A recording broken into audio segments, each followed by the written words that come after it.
Mike. About Your House is brought to you in part by Queen City Home Store. Queen City Home Store is a family-owned business. They've been serving the Carolinas for over 70 years. They're the largest independent appliance retailer in the Carolinas, constantly growing and taking pride in the experience that they offer customers with a knowledgeable sales staff, product selection, and lowest price guarantee. About Your House is also brought to you in part by PutToolsInSchools.org, connecting students to tools of the trades and raising awareness of the many career pathways. Our guest today is CDA Environmental Devin Arnett. He's going to continue talking about his experiences in the field. It's story time. And Ray will be talking with him more about that as well. So stay tuned. And now here's your host, Ray Terry. And Richton Cunningham. Yeah. We got Devin Arnett in the house today talking about cooties. Talking about toxins. What make us sick? I guess they make you sick, or you wouldn't be testing for them, would you? Some people, yeah, depends on your sensitivity, but yeah, there's some of that stuff can affect everybody. Right. And we talk about crawl spaces. We talk about, well, any area that's prone to water intrusion.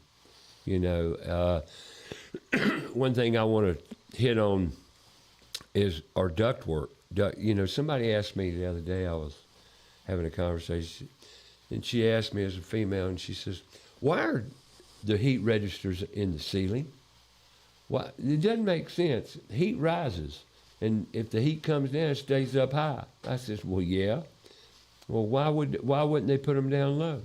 I says, well, air conditioning reverse it, and in the summertime, the cold goes to the bottom and heat goes up, right? Heat rises, you know, so it's reversed. So what's the big deal? She said, well, I just don't understand why they put them in the ceiling. And I said, because you're on a slab. Where are you going to run the ductwork? In the ceiling, you know, attic. And on that note, once again, I've said this many, many times, but I want to say it again. If you've got ductwork in your attic, you know, that's in two-story houses, you see a lot of ductwork in attics because you're in a two-story house. And that's where they run the ductwork for your comfort system. Because they have two systems. Usually. Yeah, two systems. You got a downstairs, or not necessarily. Sometimes they really complicate the issue with one system and ductwork in the attic. And right then and there, I says, well, this house isn't installed correctly for heating, optimum heating efficiency and cost. But they'll do it to cut cost and save money. And those houses are typically between 2,000 and 2,400 square feet because they're smaller homes. They're just two stories. But back to the issue about an attic. An attic gets between 140 and 150 and more degrees in the summertime. Last week it got to 88, right? Remember that day? Mm-hmm. Well, I happened to go in an attic that day, and it was hot in that attic. Well, take an attic that's your standard home attic. It's going to get up to 140, 150 degrees in the daytime. And that ductwork contains air that's same temp as the attic, right? Yep. So the air in that ductwork, if it's sitting idle, meaning no pressure's involved, no air's on, no furnace is running, no air conditioning, nothing. But yet that air in that ductwork is about 140, 150 degrees. Wouldn't you agree? Yep. So therefore your air conditioner comes on. That blast of hot air that's in that ductwork is going to be in that room, you know, for maybe 30 seconds, probably 20, 15, 10, 15, 30 seconds.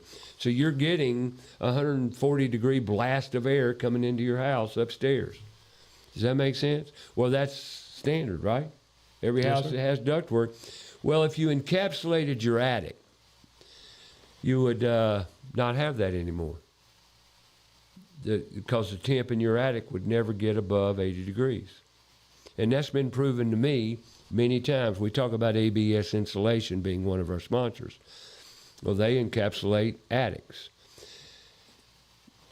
If you think about the summertime and your air conditioning, what you could save. Oh, yeah. It would be substantial. Yeah.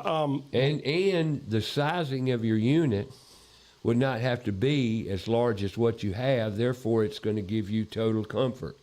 Yep. Yep. And I see, like what we were talking about earlier, geographically where you're at. Like if you were to go to Montana, right? Right. They don't run any of their ductwork in attic or crawl spaces. It all is inside, and you can see it.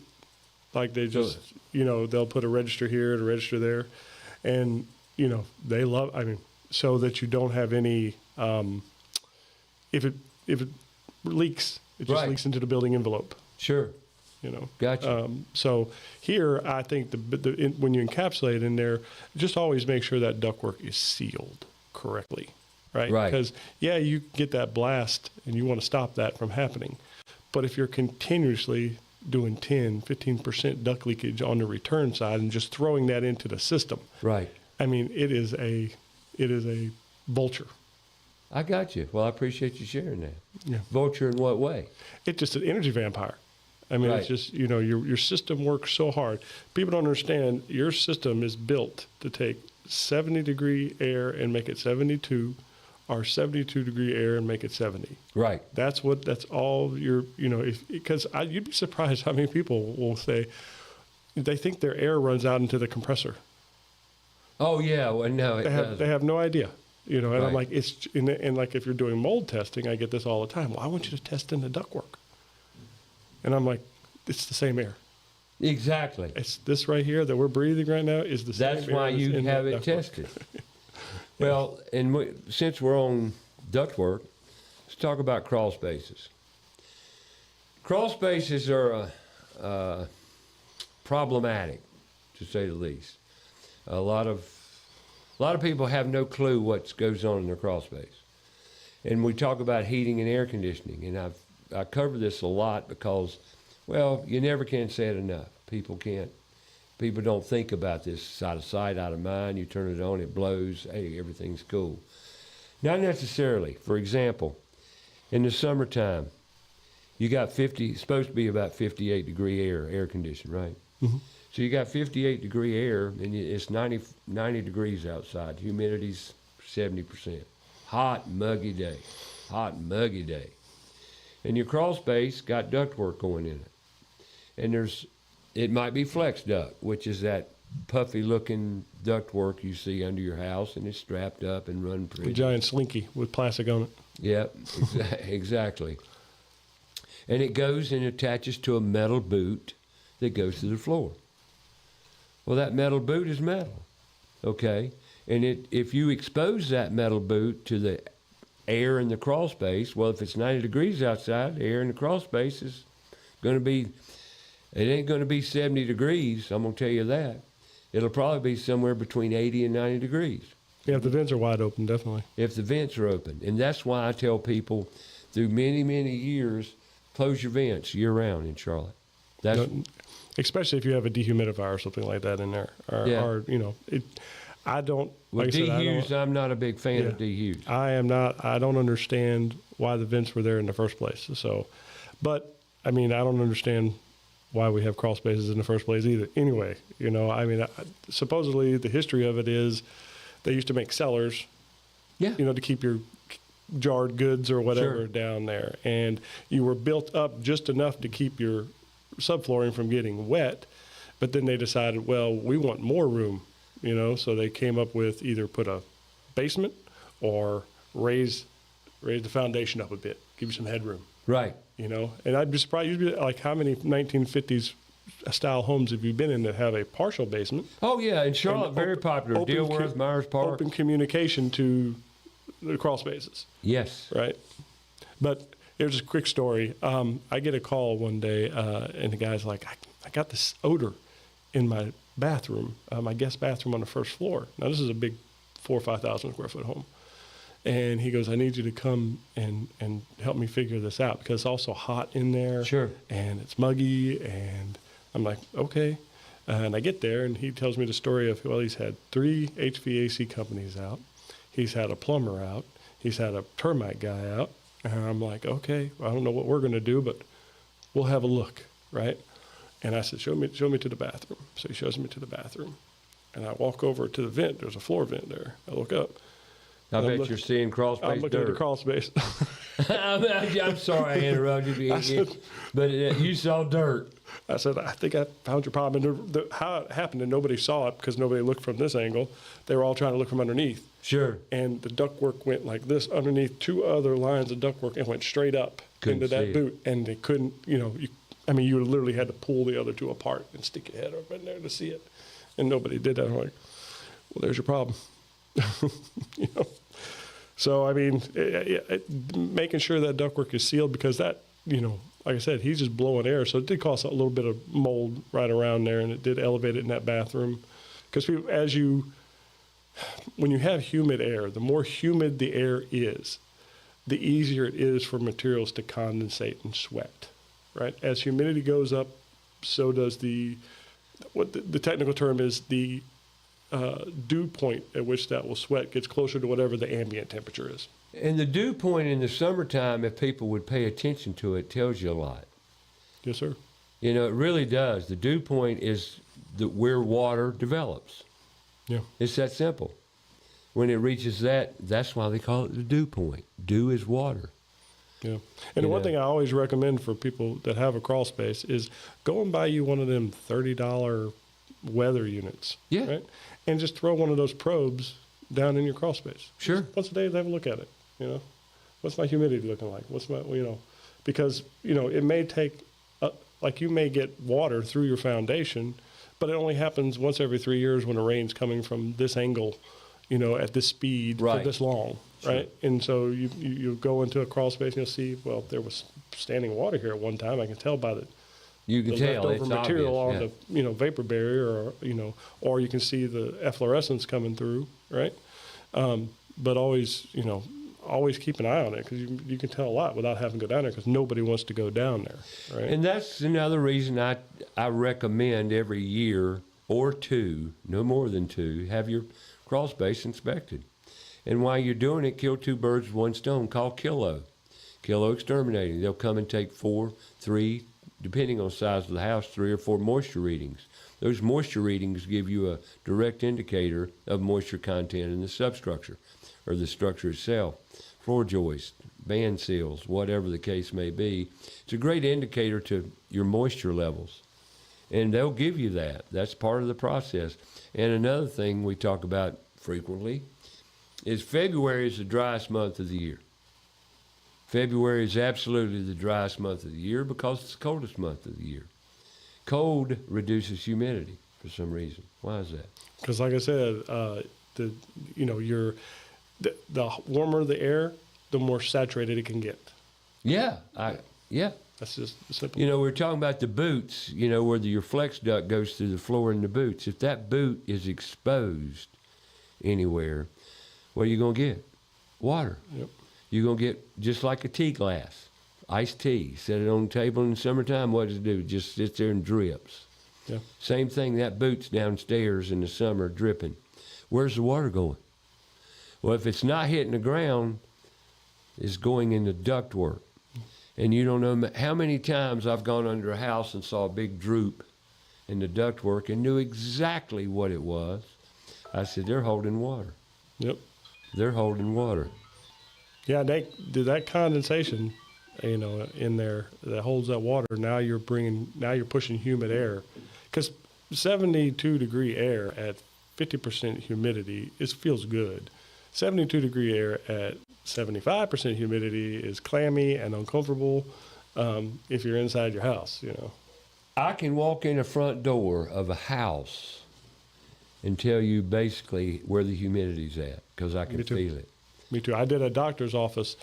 Well, no, it's not a doctor's office. It's a rehabilitation, like physical therapy place. Right. And we were doing VOC testing in there. And on the second round of testing, I came in and they said, I got some information from them and they had put in a new HVAC system. Mm-hmm. And I was like, is it rooftop? And they're like, yeah. I'm like, do you have a damper system?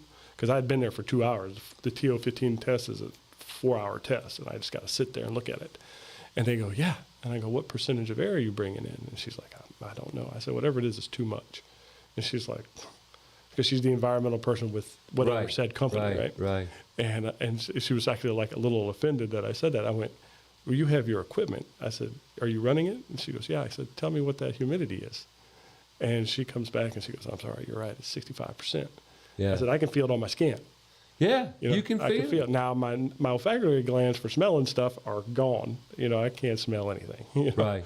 I can smell food for some reason, but other than that, if somebody says, oh, I got a mold problem here, can you smell that? I'm like, no, I can't. And that's the reason they're building houses tighter, because you can control that humidity with ERVs, energy recovery ventilating systems, and keep your humidity down. And I've told thousands of times on this show, you can have absolute comfort, very comfortable at 76 degrees. Yep. 76 degrees, and a lot of people say, no way, no way. Man, I set my thermostat on 70 or 72. Sometimes 72 is too hot. It's not too hot, it's too humid, because humidity dictates your comfort. Yep. Right back to that ductwork again. Yeah. Because, if your system, sometimes, they have this thing called short cycling where you install a system that's too big. Yes. And it cuts on and cuts off before it has time to really dehumidify the air. Right. Well, same thing, same concept if you're bringing in air into the system on the return side. Yeah. Or you're pushing too much out into a crawl space before it has a chance to get into the structure, right? Same thing. I mean, if the unit doesn't have enough time, because it's supposed to change your temperature, but it's also supposed to dehumidify. And that's why you want, when you buy a new air conditioning, a new comfort system, let's call it a comfort system because heating and cooling come from the same system. And if you do, and you get a variable speed fan, that is your control factor to the humidity, because you can lower the speed of the air, Yep. lower the fan speed. And people say, well, what difference does that make? It goes over the evaporator coil at a slower speed, therefore removing more humidity out of it. Yep. And it works. Obviously, that's one of the reasons. And some of the higher efficiency, 22C or those, when you get above 20, they'll regulate Themselves. themselves automatically. And that is a dehumidifying feature of what you're paying for. Yep. And it really works. But humidity is your comfort level. Yeah. And some people say 50%, that's too much. And that's about norm. I like some humidity, right? And if you dehumidify a home, especially like a high-end home with really nice wood floors or something, and you go ahead and change that humidity that's used to, you'll crack it. Like I was telling you earlier, I had to do a little research. I got asked to go and do mold and moisture assessments on multifamily out in Arizona. Yeah, Arizona, twice. And I was like, you're sending me out there for mold and moisture to the desert. You said, you do realize that? I'm like, yeah, we realize that. Well, what they have there is a little different. They don't really have problems inside. What they have problems with is the wood on the outside of the homes, because it's so dry all the time, it cracks. And the little bit of mold that is around, the spores land in there, and the next rain that they come fills it up. And then if you take that, you ever have seen dry rot, you just take the board like that, you you just break it, brittle. you see those white fibers? Yes. That's mold. But that's the problem that they have with mold versus what we have, Wow. So it's mold that just kind of lays dormant in the siding. Yep. The spores are just waiting. What do you do about that? I mean, you went out and tested. You found You switch to Trex or something like that, some sort of synthetic. So it's a siding composite, be it wood. Yeah. So like more on decks, where they have the picket, pickets with the handrail and all that coming off the apartments. Sure. Right. Because they're like, some people just go out there and, And they called you like there's no people out there to do it. I'm just curious. well, they were part of property transactions. Yes. Hedge fund things where they put all these things together, and a lot of them are multifamily, strip malls, Sure. those sort of things where they put them together in these packages or whatever. But I was doing just mold and moisture versus if somebody was also doing asbestos and some other indoor air quality stuff, and the other company was doing, somebody else was doing the physical condition assessment, which Right. is like making sure it's up to code. And then somebody else was doing the environmental site assessment where they were looking for subsurface contamination. So we all sort of attack it at once so that the investor has a good idea of what they're getting into with the Gotcha. property. So, So, I mean, it's like I said, I haven't. They've actually stopped doing those. They've gotten more into paying attention to radon because that seems to be the biggest culprit of, cutting down on the property's worth. Because if you install system-wide radon mitigation systems, right? Right. One, you got to have their continuous maintenance issues. So it's like going in, you got to do a second HVAC system for everything, right? Right. Or a separate water heater or something like that. It's something that has a lifespan, and it's only going to work for so long, and you got to have somebody checking it as part of a maintenance program. And if it goes down, you got to replace it, and you got to retest every so often. So it's a pain in their butt. I hear you. So they seem to want to test for that first, and then make sure that's not going to be an issue long term. How long were you out there? A couple days. Cool.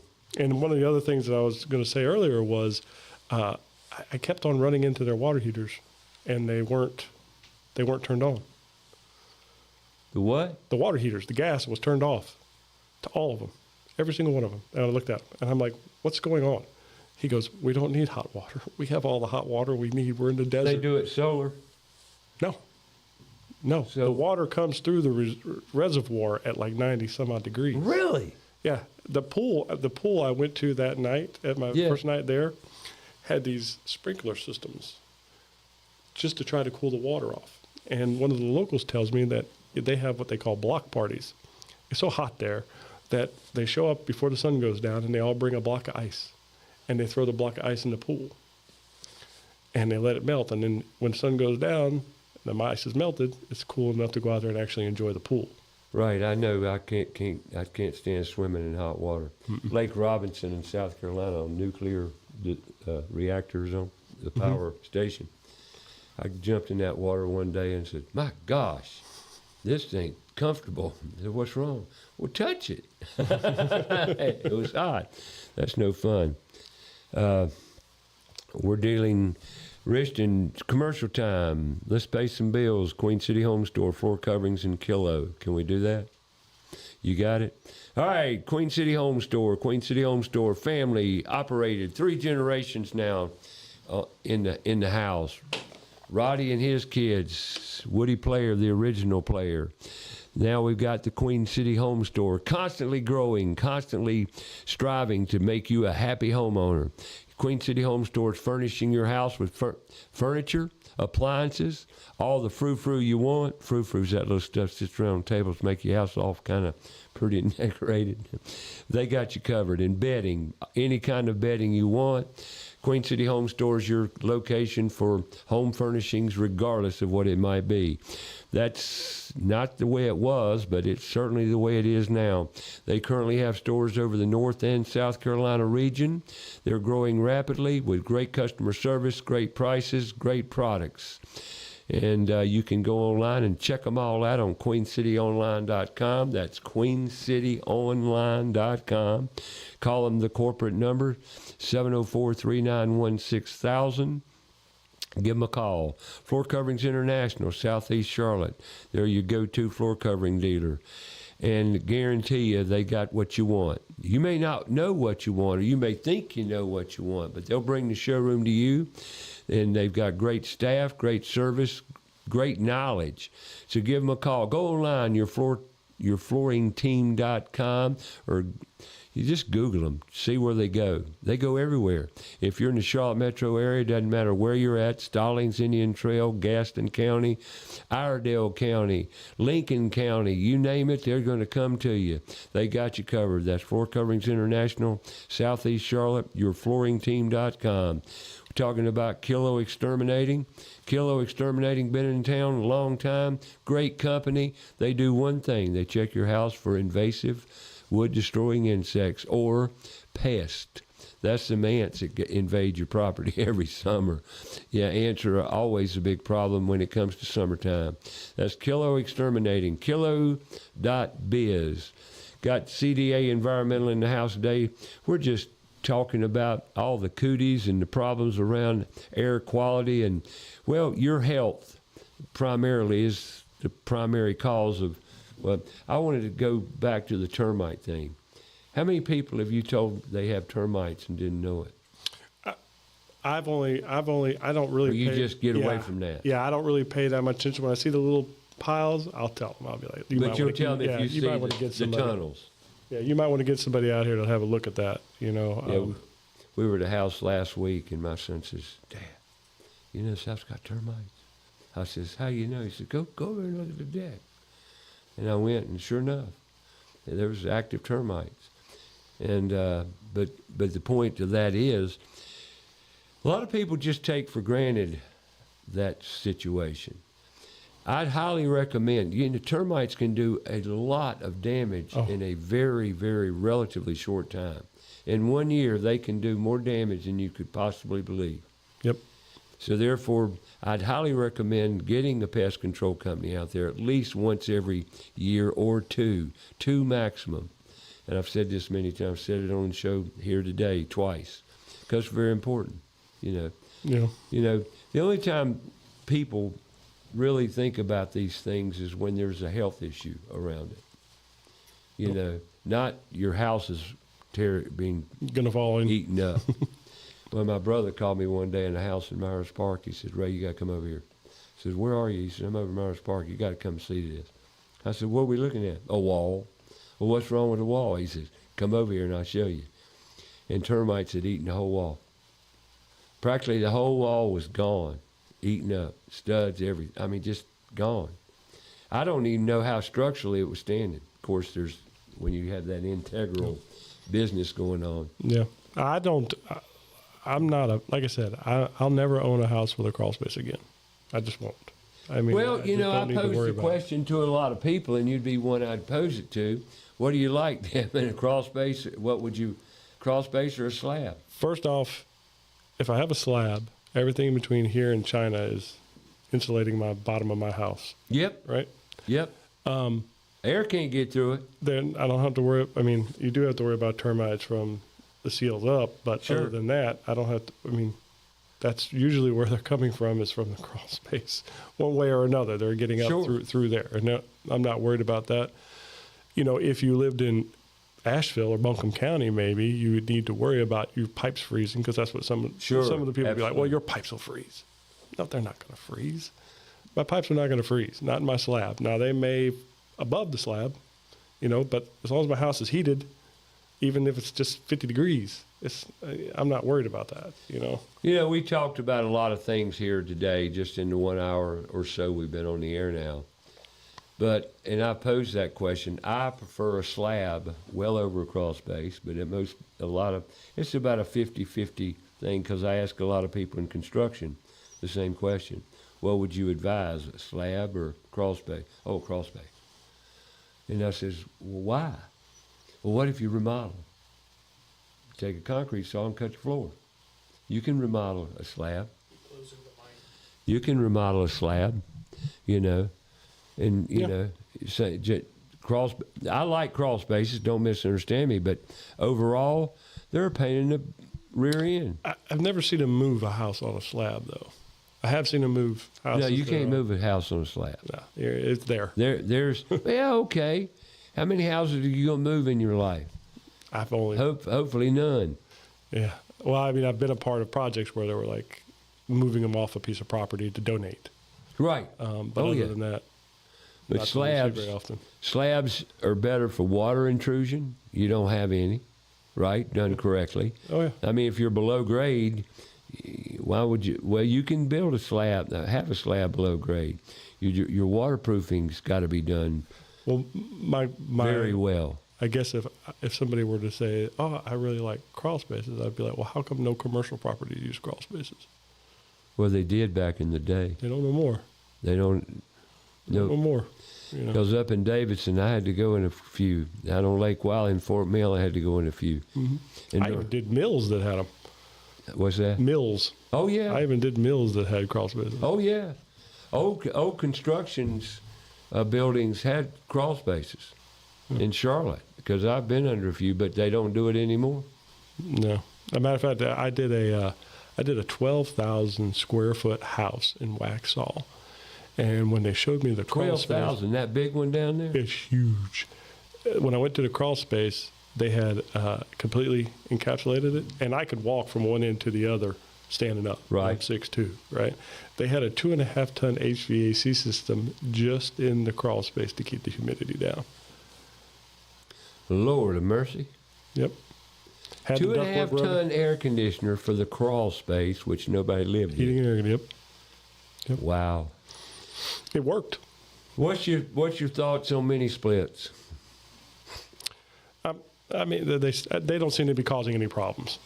If I were to build a house today, and that ain't gonna happen, but if I were to build a house, I'd comfort that baby with mini splits because it just makes sense. Yeah. There's no ductwork. Yep. They're efficient as heck, you know, and they work so well, and you can zone them, Yeah. and they just work. Yeah. I mean, you might as well say I can do window units because those are the most efficient, you know. Well, mini splits are in the same ballpark, Yep. and man, they work. In Europe, that's practically all they use. If at all. Yeah, if at all, depending on where they're at. Yep. But just like out in Montana. Yep. But I love mini splits. I mean, that's the reason like hotels and stuff do the P-tax, you know, because they're Right. They're 100% efficient. That's why I was telling you, if you go to like the Mellow Mushroom here in town, right, you'll look up, they're no longer doing drop ceiling tiles. They're painting the roof decking and the They're I-beams painting and the all ceiling. that. And they're running the ductwork in there, and just every so often they'll put in a vent. Right. You know, and it's 100% efficient because even if you have a 98% efficient HVAC system, by the time it runs through the ductwork in that unconditioned space and comes out, you're nowhere near 90%. Right. You know. So, Gotcha. I mean, that's why I was saying the same thing in Montana is they don't all the now it's not as pretty aesthetically, you know, because you can see the ductwork, you know. Well, it's kind of neat looking to go in all these buildings, and you see it a lot. Like to your point, Yep. recent construction, restaurants, and everything, it is exposed more so than not when you go into these new structures. I mean, it just makes sense economically, you know. Especially And- all these new craft brewery buildings. They're ducted that way. Well, I mean, not that I go in them a lot, but when I do, everything's exposed. Yeah. Cool. Yeah. Tell us a story. Well, I told you about ductwork one, but I will say this is one thing I wanted to say earlier that I think your clients, you know, your listeners need to pay attention to. You know how you were talking about the boots? Yep, In the these boots older- going through the crawl space. I don't know how many times I've ran into a crawl space where you had the system hooked up. A lot of it was galvanized, you know.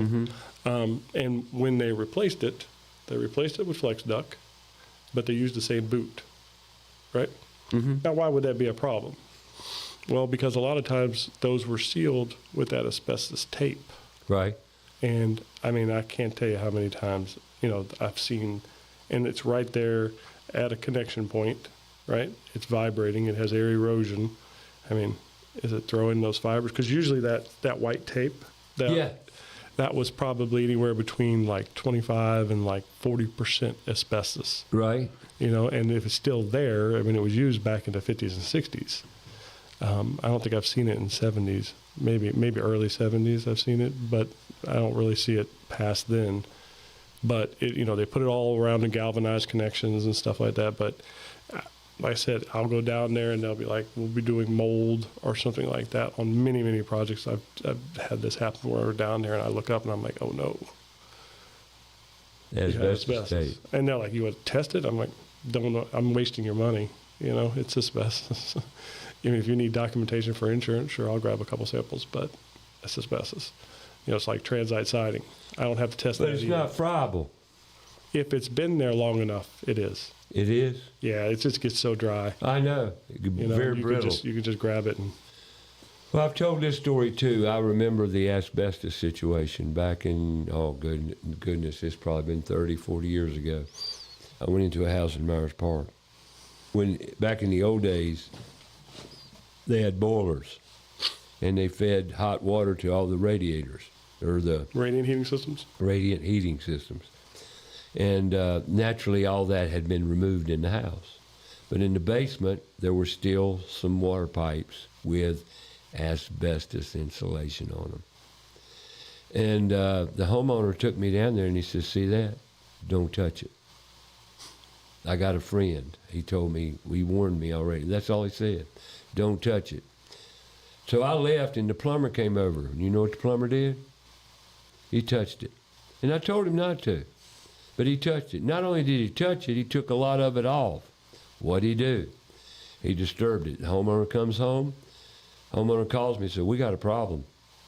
I says, what? I never forget it. I can tell you his name. And he says, your plumber came over here today and removed all the asbestos insulation off those pipes I told you not to remove. Man, I am so sorry. Well, we got to deal with this. He said, I got a telephone number for you to call. I happen to have a friend in the EPA, you know, whatever division that is, and you need to call him and talk to him and find out the protocols on what you got to do. Man, I just saw attorney bills and all kinds of stuff in my mind that I was going to get sued. But I called the guy, and he told me immediately, Ray, don't get upset. Don't be alarmed. It's okay. It's going to be all right. I'm going to tell you what to do. He told me go in there and wet everything. Just spray it down with water. Collect all the residue, put it in garbage bags, double the garbage bags. And he said, and dispose of it. He said, you'll be okay. I said, I don't need to have it tested. No, not if you do what I told you. And I personally, with a helper, went down there and we did it. But I was scared to death. I mean, really, because back then, asbestos, you know, was in the news and all this stuff. That's back when it hit the, you know, big media campaign. Yeah. Now that would be a $50,000 issue, you know, easily. You know, somewhere close to that, give or take. Really? Yeah, yeah, because now you got to do air monitoring. And if it's gotten into the structure because, you know, you disturbed it while the HVAC system was going, now you got to, you know, treat the whole structure. Well, are you seeing a lot of asbestos issues? Yeah.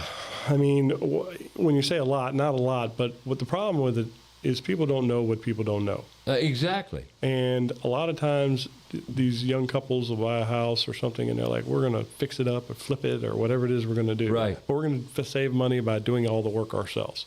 Right. And I'm like, are you not watching this do-it-yourself TV shows? Right. They tell you, they actually have episodes where they're going in there and testing that material to make sure it's safe. You know, because now you took a job that was, you know, relatively inexpensive and now you've made it into a monster.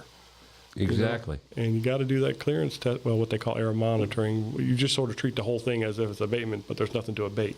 You wipe everything down. You have to vacuum in what can't be wiped down. You're running big giant air scrubbers and you're air monitoring till you get to 0.01 fibers per cubic centimeter, and then you can break. Wow. You can break containment then.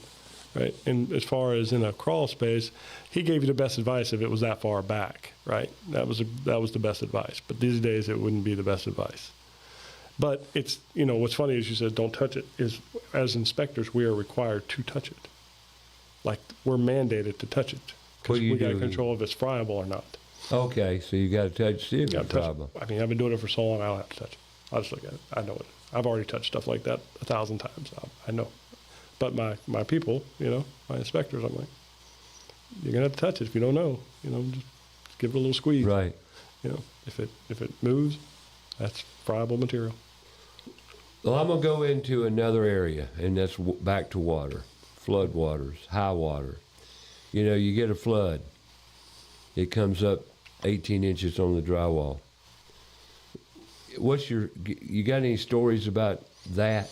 Well, what I can tell you is that, you know, everybody wants to do a flood cut, right? A flood cut is like cutting up like a foot or foot and a half off of the floor for the drywall, like right away, right? So that it don't wick up, you know, that water doesn't wick up.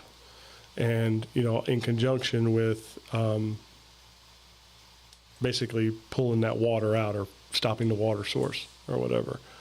But like, a lot of times these companies, these water, you know, mitigation companies, you know, they're like, well, we'll stop the leak, but we're going to call Devin and them in here to test this material because we have to know whether it contains asbestos or not. Right. You know, especially if it's pre-1980, they're really worried about it, you know. But that happens all the time, that there's a flood or whatever. And as long as they can get to it quickly, because it takes about 4 to 8 hours for most mold to establish itself and to start How growing. much? 48? About 4 to 8 hours. Different species, like I said, it all depends on the type of species that are there, the saturation levels, how much moisture is there. And, there's a lot that goes into it. But, I mean, if you can get in there and cut any of that organic material, pull up the flooring, right away, and dry it all out, you can usually get to it. We just go in there and do a screening just to make sure. Right. I got you. Pardon me, I'm trying to get coordinated here. Yeah. So, I mean, when floods happen, it's never an easy task to address, but it's not impossible if you do it the right way to minimize your exposure. Gotcha. To different things like mold and so forth. I hear you. Well, mold is what's the number one thing you deal with? I asked you earlier in the first hour. Is there one thing that stands out above all the others? No, I guess asbestos testing, right? It's Really? probably the number one. Yeah, because we do a lot of compliance testing for companies that are, just making sure before they go in and start doing stuff that they're in compliance with OSHA, Right. and that they've done the testing. We probably do, if you combine that with the asbestos survey, second would be mold. I'm sure it'd be right there, either second or real close. Have you seen any mold to where you were fearful? Now, I mean, that sounded like a crazy question. Yeah, well, if I walk into a structure and it's wall-to-wall mold, I'm immediately stepping back out and going and putting on my equipment. And I'll have the client, if it's a residential, I'll say, come out here and talk to me. I said, and I tell my people that too. I'm like, You've seen one that bad? Yeah. Yeah, I did one. Where's the water source for something like that? That's the number one thing you look for. Usually humidity issues. With Really, just humidity? Leaky duct work, short cycling. Right. Right. And the HVAC system's just starting to go out.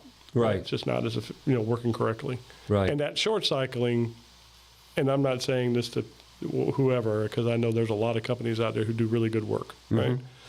But, like I said, the homeowner doesn't know what the homeowner doesn't know. And if you have a 20-year-old 3-ton system, right, and they come in to replace it and they go, well, it's going to be $9,000, or for $8,000, we can give you this 3.5-ton unit, right? It's bigger, better. And so that's what people, okay. Bigger on comfort systems is not the way to go. No. People say more. No. You'd actually rather have it just a little undersized, Right. so it runs longer. Sure. Yeah. Well, I'll say this too about summer times in Charlotte, North Carolina. If you got a house and you want to go on vacation a month, you better leave your air conditioner on.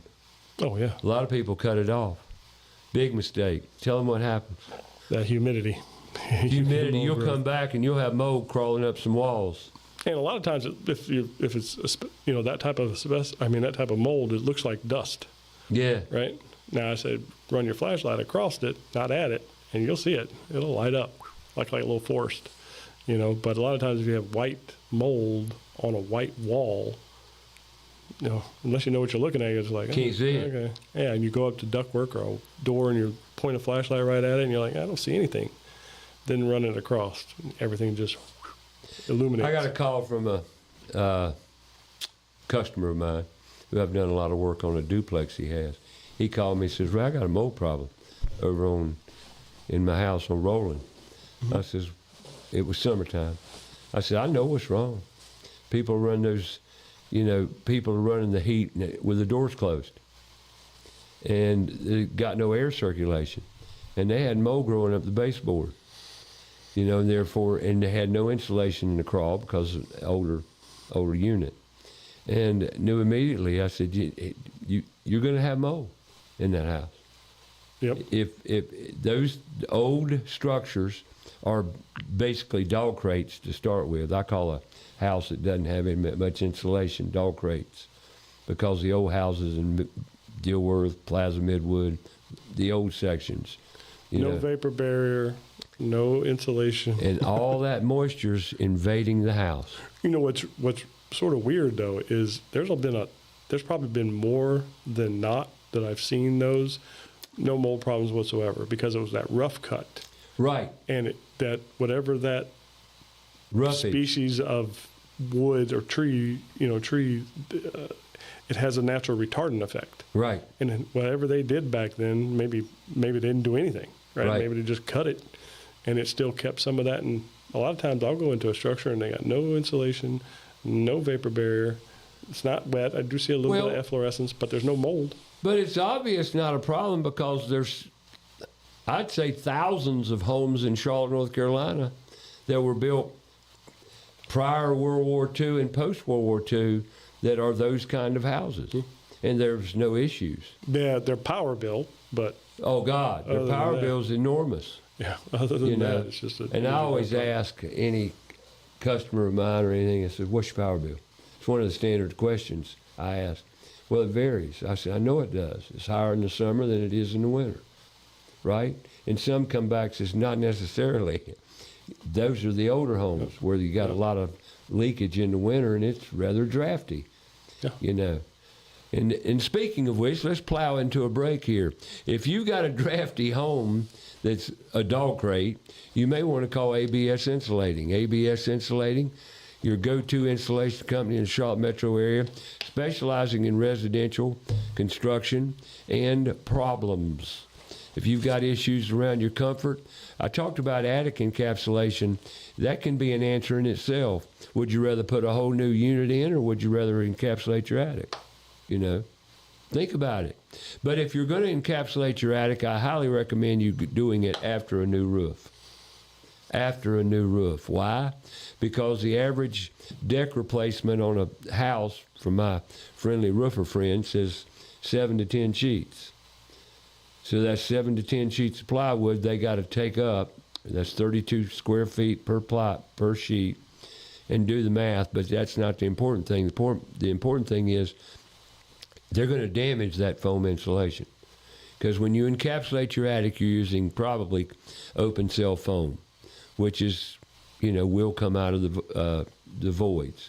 So if you've got a new roof and want to really optimize your comfort, lower energy bills, you may consider encapsulating your attic. And the temperature in your attic will never exceed 80 degrees after that. Do they do vapor barriers as well? I mean, radiant barriers? No. Okay. I'm not a fan of radiant barriers, but we'll talk about that in a minute. But if you're looking for greater comfort in a air seal program, we've been talking all day about air, humidity. If you call ABS and see if they can do an air seal program on your house, it works. Guaranteed, it works. And I've done many through the years that substantiate that and validate it. So ABS Insulating, go to absinsulating.com, and don't forget, they got a gutter division. And their gutter division's absolutely wonderful. Fair price, great work, know what they're doing. And we can get into the jumbo downspouts. I talk about it all the time. Most residential subdivisions have regular old itty-bitty downspouts. They don't work. Not if, they don't work. Jumbo downspouts, very inexpensive, relatively speaking, to change out your existing downspouts. ABS Insulating will take care of it. absinsulating.com. Let's move to Rhino Lift. Rhino Lift Foundation Solutions. Great company. Two boys got together right out of college, and they did their jobs, their summer jobs and side jobs to get through college with Rhino Lift concepts, encapsulating, Crawlspace issues, Crawlspace work. So when you got out of college, they had a great idea. We're going to develop a company around transparency and pure honesty. And they did just that. Rhino Lift Foundation Solutions, a great company, licensed contractor in both North and South Carolina. If it's got something to do with your crawlspace, your foundation, your slab, your patios, concrete lifting, they're the go-to company. That's rhinoliftfoundations.com. Talking about, well, we're talking about everything today, it seems, aren't we? Yes, sir. Now, what did we just say we were going to talk about again? You were downspouts. Downspout. Oh, yeah. Do you ever Do you ever see that situation in water intrusion? Yeah, a little bit. I'll tell you a little story. Years ago, when I was still living in Charlotte, I decided I was going to put rain barrels on my house. And I wanted to use that water I had a sprinkler system, Sure. and I wanted to use it to, do their thing. So I looked at how much it was going to cost to get the rain barrels, run the piping and everything. And I'm like, okay, well, I'll call CMUD and I'll be like, okay, how much can I take off since I'm collecting all the water from my roof, Sure. right? And it's not going into your sewer system or your stormwater system. Right. And they went, we can't do that. I'm like, what do you mean? And they're like, we don't have anything in the books to be able to do that. And I'm like, you mean regulations, guidelines, anything like that? They're like, mm-mm. I'm like, okay. So you have a mathematical equation that you're using a satellite to look at my house, and so how much square footage of impervious, ground I have, and you're using that math to then charge me, like multiplied by this number, to come up with how much I pay in my bill. Just subtract the amount for the house from that equation. And they're like, we can't do that. I'm like, rain barreling is a good environmental thing to do. Absolutely. Water is important. Why are you not, it was just another one of the things that drove me crazy about living in Charlotte. Rules and no rules. Rules. Really, some states, they say the rainwater is state-owned. Yep. Now, if that ain't getting ridiculous, what is? The rainwater, the state owns it, and it's a fact. They have literally come down on some people for using rainwater. Cited them. Yep. The rainwater don't belong to you. Which states is that? Do you I'm know? not sure. State of confusion. I'm not sure. But I'm going to tell you. California? Yeah, I guarantee you, if they're not number one, they're number 2 or 3. Yeah, it's crazy. I'm going to tell you. Speaking of rainwater, here we got Cutting Edge Stone Works next week on the show. And after that, we've got Compton's Automotive. We got a garden show coming up, and that's what I'm looking for, the garden show. We got a garden show coming up April 21st. We're going to have gardening because we're headed to the summer months, and, hey, we need to talk about growing stuff, growing what you can eat. In gardening, Miss Lorraine Carpenter, Master Gardener, she's going to be on the show. We got a show on the 14th of April, Supreme Tile and Flooring. Then we got garage people coming back to visit us on the 7th. Good shows ahead. Compton's Automotive, going to talk about cars moving into the summer months, getting warmer, things you need to know.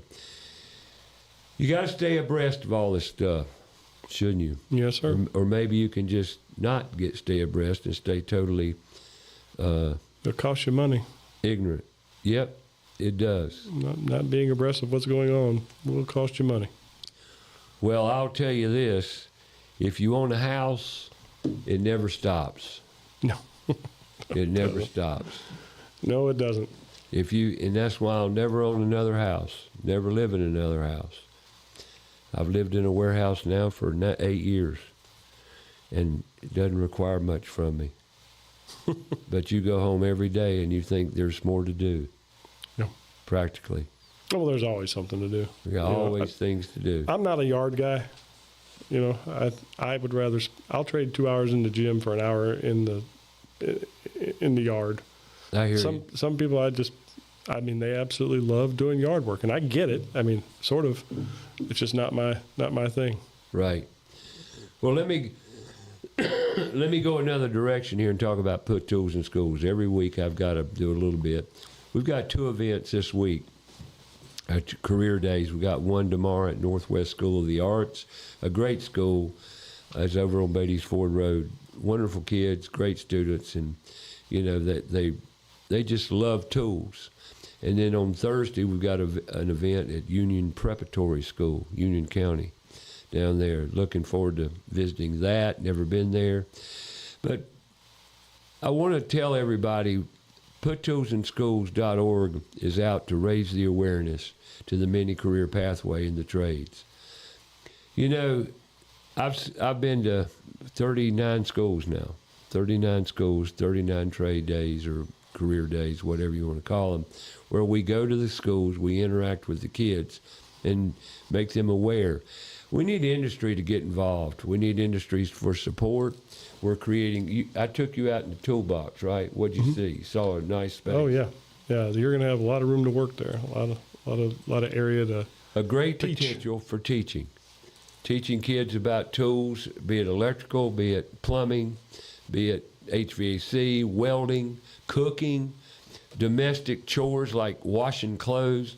I had a group of kids in here Saturday, and they range from age 10 to 17.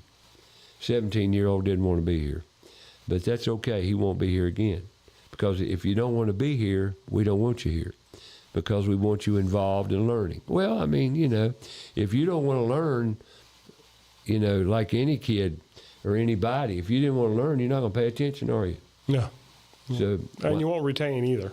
You're just wasting people's time at that point. yeah, exactly. So this Saturday, March 21st, we've got another work day at the Toolbox. We need volunteers from this point forward, because summertime, we're going to have summer camps here around the trades. I forgot automotive. We can't forget automotive. We're going to teach you a little bit of automotive, carpentry, like I said, electrical, plumbing, heating and air, sheet metal work, drywall repair. We're going to have clinics over here, workshops to where homeowners that want to learn about how to repair, like how to repair a hole in the wall. How many people know how to do drywall work? It's not hard. It's just knowing how, and we're going to teach those small, basic tasks that you can do on your own. Plumbing. We're going to have plumbing days, things that you can fix, you can repair.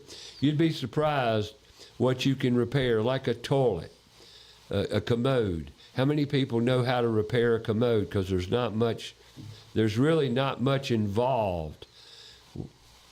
There's really not much involved. Garbage disposal. What's that? Garbage disposal. Yeah, garbage disposal. Could you replace the garbage disposal? That's $300 savings right there if you do it yourself. Yeah, and you can do it in I could do it in less than 30 minutes.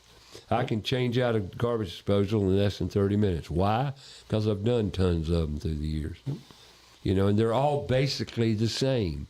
I would venture to say most all the garbage disposals are made in the same manufacturing facility, branded with different names, because they all work and pretty much install the same way. Yep. And you can do it very easily. Well, wouldn't you like to know that? Well, put tools in schools, a toolbox up here. We're going to have clinics. But we've got to get it to where we need it to be. And we can't do that without support. And we need your support. So go to puttoolsinschools.org. There's many places you can sign up and help. And we need money. We need sponsorships. We need people to get involved and make a difference to these kids' lives, because they have no clue. None. No clue at all on what to do. So, puttoolsinschools.org. We need your help. Devin, I want to thank you for coming in today. Thank you for having me. I appreciate all your plethora of information. And looking ahead, we'll have you back. Yes, sir. This Just year, let me we've know. had you on the show twice. Yes, sir. All-time record. But due to the frequency of necessary knowledge that people need to know, that's why I have you on here, because it has become more relevant to most people than it used to be. Yes, sir. Because of, I would say, indoor air quality. Yep. I'm telling you, since COVID, things have changed. How people look at it, what they're worried about, and so forth. Right. And there needs to be worry. And if you're concerned about mold, don't go call an abatement company, have them come in to strip your house, call CDA Environmental to have it inspected, because you may not have to do a thing. Yes, sir. Is that true? That is true. And you'll tell them, won't you? Yep. That 95% of what we do for property transactions are just screenings, and most of them come back just fine. They do? So there you go.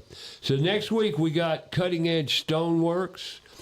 We got the owner of the company, great guy, Mike Gioriano. I think I said that right. We got Ivy Young's going to come in to bring us up to date on stone counters. You'd be surprised what goes into the stone counter business. cutting edge, first class up in Mooresville. Great company. So tune in next Saturday as we bring you more about your house on Fox Sports Charlotte, 9 to 11 every Saturday morning. Talk to you